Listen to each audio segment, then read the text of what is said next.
Hello guys, जैसा कि हम लोगों का चीता के इन्वायरमेंट का सीरीज चल रहा था, तो हम लोग चीता और टाइगर के बारे में पढ़ रहे थे। तो आज हम लोग पढ़ेंगे इंडियन टाइगर या रॉयल बंगाल टाइगर के बारे में। किसके बारे में? इंडियन टाइगर, या इसी को कहते हैं रॉयल बंगाल टाइगर।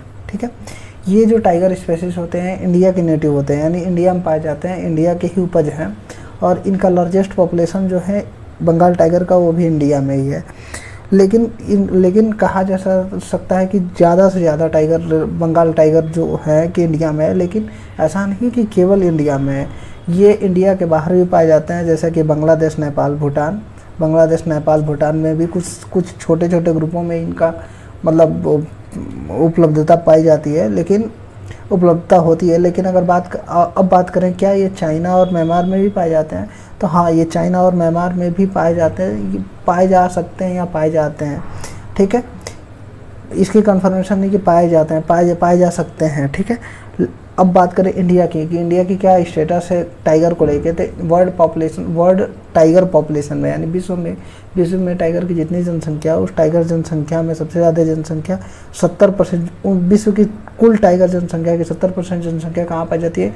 इंडिया में पाई जाती है। यानी ग्लोबल टाइगर पॉपुलेशन का वैश्विक चीता जनसंख्या है, उसका 70% कहाँ पाई जाती है? इंडिया में पाई जाती है। और ये जो टाइगर्स होते हैं, टाइगर्स दोनों प्रकार के स्पेसीज होते हैं। जैसे एक फ्लैगशिप होती है, एक हमारा अम्ब्रेला होती है। जैसे प्रोग्राम चलता है फ्लैगशिप प्रोग्राम और अम्ब्रेला प्रोग्राम।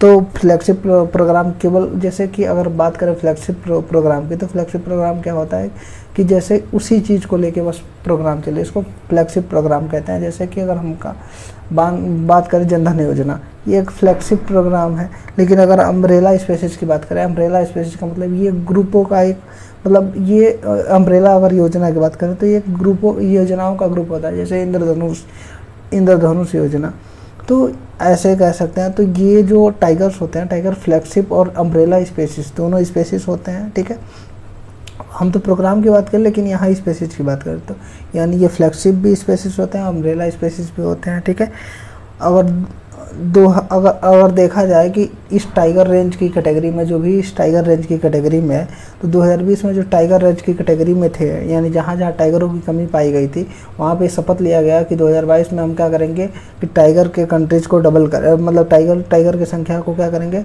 डबल करेंगे। इसलिए 2022 को हम लोग चाइनीज़ टाइगर ईयर माना जा रहा है। यानी इसलिए जो 2022 है उसको चाइनीज़ ईयर ऑफ टाइगर माना जाता है। चाइनीज़ ईयर ऑफ टाइगर, यानी जैसे चाइना में तत्काल डबल हो जाती है, तत्काल डबल ट्रिपल, यानी उसकी इकोनॉमी कब कितनी थी, या जैसे हमारी इंडिया अभी आज़ाद हुई तभी भी उनकी इकोनॉमी कम थी, 10-20 सालों में उसकी इकोनॉमी इतनी बढ़ गई। यानी हम इसलिए 2022 में इनके नंबर को डबल करने की बात कर रहे हैं, इसलिए इसको चाइनीज ईयर ऑफ टाइगर माना जा रहा है।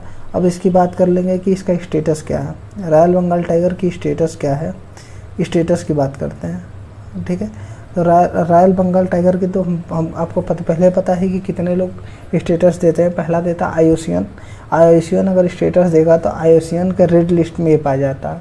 जो रॉयल बंगाल टाइगर है आईयूसीएन के रेड लिस्ट में पाया जाता है। और उसकी जो कैटेगरी है वो कौन सी कैटेगरी? इंडेंजर्ड। कौन सी कैटेगरी? इंडेंजर्ड। अब उसके बाद से कौन देता है? Wild life protection act.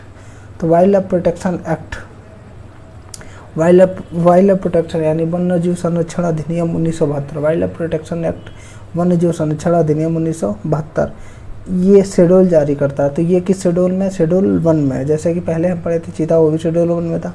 तो ये शेड्यूल गिर जो पढ़े थे वो भी शेड्यूल 1 में था, ये भी शेड्यूल 1 में है। अब साइट्स की बात करें तो साइट्स जो conservation of international trade off endangered species जो था, वो भी देता है एक डेटा। तो उसमें अपेंडिक्स 1 में आएगा। कितने में आएगा? अपेंडिक्स 1 में। अब बात करते हैं कि टाइगर को लेकर इंडिया की क्या उपलब्धि है। तो टाइगर को लेकर इंडिया की उपलब्धि ये है कि 2006 से 12 साल तक इंडिया में टाइगर का जो पॉपुलेशन है वो डबल हो चुका है। ठीक है,